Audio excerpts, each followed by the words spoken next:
Space heaters offer extra warmth in a chilly room or a drafty part of the home. Consumer Reports measures a space heater's ability to heat a specific area, as well as warm a whole room in 15 minutes. Our tests find not all heaters do both of those tasks well, so it's a good idea to know how you want to use the heater and then check out our ratings. We calculate how much electricity each heater uses, that's measured in watts, to see if it matches what the manufacturer claims. Why are watts important? More watts usually mean more heat, but how well a space heater distributes that heat varies. You can have a larger heater with 1500 watts and it might not perform as well as a smaller heater with fewer watts. Our performance tests reveal which space heaters deliver. And we can tell you which features matter, as well as how safe each heater is. Consumer Reports breaks heaters down into 4 different categories, based largely on portability: personal, smaller, larger, and oil-filled heaters. Personal space heater is a good choice for people who are always cold at their desk or office. They're designed to heat just one person. The ones in our ratings offer about 200 to 900 watts of heat. They range in price from about $20 to $50 and are small enough to keep in an office cubicle. A step up from personal heaters are smaller units. Still very portable, these offer more heat than a personal heater for warming up a person or a whole room. You can find this type for as little as $40 all the way up to a couple $100 depending on the brand and its features.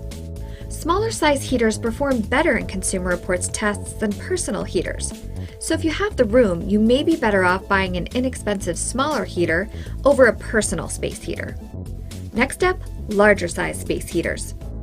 These cost about $100 to $300 and offer about the same amount of heat as smaller units. The difference is, they're not as portable. Typically, the best ones can heat up a whole room in 15 minutes. There are also oil-filled heaters. Electricity is used to heat the oil inside the heater, so you're never actually burning fuel.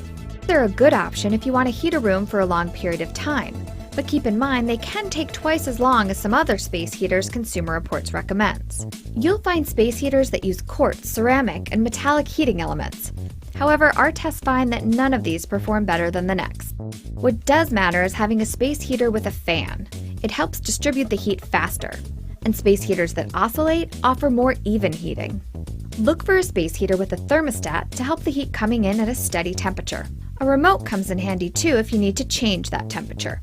Space heaters with timers allow you to choose when you want the heater to turn off. You want a heater to get hot, but you don't want anyone to get hurt. This test mimics what might happen if something flammable comes into contact with a space heater. To be safe, you always want to keep your heater free and clear of any objects. We also check surface area temperatures so you can find models that won't get too warm. This is especially helpful for homes with kids and pets.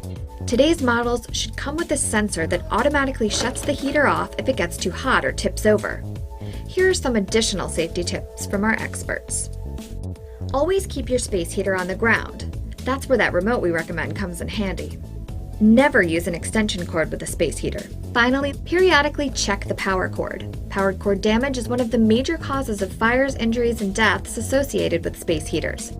Now that you've got the basics, subscribe to consumerreports.org so you can check out our ratings and find a space heater that's right for you. We're a nonprofit and we pay for all of the items we test. Thanks for your support.